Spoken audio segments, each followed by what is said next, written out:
ಕೊಳ್ಳಾಗಿದೆ. ವಸ್ತ್ರಾಭರಣ ಸಮಯದಲ್ಲಿ ದ್ರೌಪದಿ ಮಾಡಿದ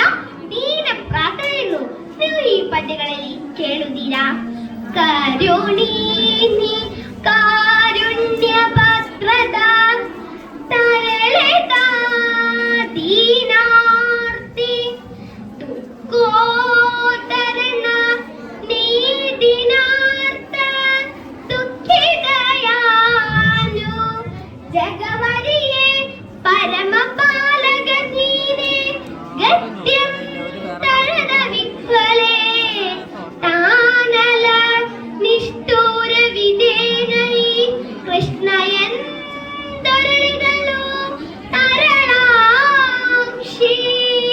ಮರದರಭ್ಯುದಯದಲ್ಲಿ ನೀನೆಂದರಿವನ ಬತ್ತಿನಲ್ಲಿ ಮದಗಲಿ ಮುರಿಗಿಸುವನುಪ್ಪಿನಲ್ಲಿ ಕಲವಲಿ ಸುವನು ಗೋಡಿಯಲಿ ಅರಿಯುತ ನರ ಗುಣವ ದೋಷವ ನರಸುರವೈ ನಿನ್ನಡೆಯ ಕೃಪಯನು ನೆರೆಯಲಾಗದೆ ಕೃಷ್ಣ ಎಂದೊರಳಿದಳು ನಳಿನಾಕ್ಷಿ. ಕೃಷಿಗಳತಿ ತಾರ್ಕಿಗರು ಕರ್ಮ ವ್ಯಸನಿಗಳು ಕೋಪಿದರು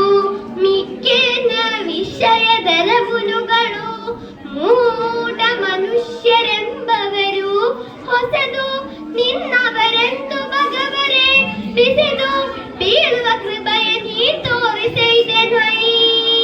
ಕೃಷ್ಣ ಎಂದೊರಳಿದಳು ನಳಿನಾಕ್ಷಿ. ಕುಸುಮದರು ಚಾದುರಾಸ್ಯ ಪರಿಯಂ ತೆಸವುದೇ ಭುವನದಲ್ಲಿ ಜೀವ ಪ್ರಸರವಿದ್ವದು ದುಃಖ ಸೌಖ್ಯದ ತಾರದ ಮದೆಯಲ್ಲಿ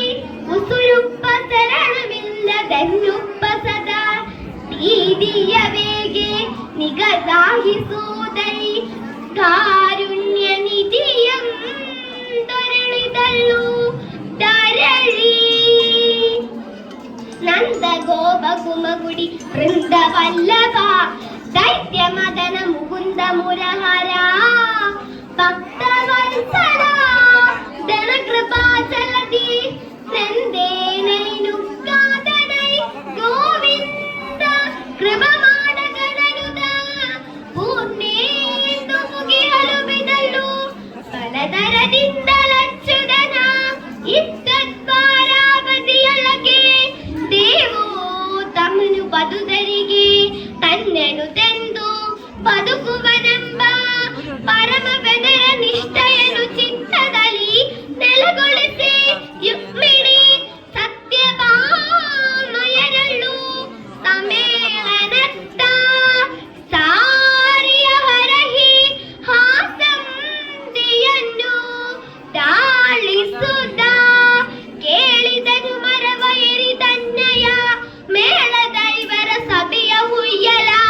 ನಾಳಿನೊಂದವ ಮಾಡುವ ಪ್ಲಂಕೆಂಬ ನುಡಿಯುತ್ತ ಕೋಳು ಓದುವೆ ಪಾಂಡು ಪುತ್ರರ ಬಾಳುವೆ ಗಡ ಕಡನುದ ಲಕ್ಷ್ಮಿ ಲೋಲೆ ಚಿಂದಿಸಿ ಹಿಡಿದ ರುಕ್ಮಿಣಿ ದೇವಿಗೆ ಹಗನ ಕ್ರೂರ ದುರ್ಯೋಧನನು ಧ್ರುವದ ಕುಮಾರಿ ಪಾಂಚಾಲಯನು ಸಭೆಯಲ್ಲಿ ಸೀರೆಯನ್ನು ಸುಲಿಯ ಹೇಳ್ಕಾಯಿ ಕೃಷ್ಣ ಎಂದನುದ ನಾಳಿಯರು ಹುತ್ತಿ ಅಳುಗುಟ್ಟ ಸೀರೆ ಸೆಳೆಯಲು ಬೆಳಿಗ ಲಕ್ಷ್ಯ ಸೀರೆಯೋ ಗಲಿಯಂದ ಗದೋಗಿನ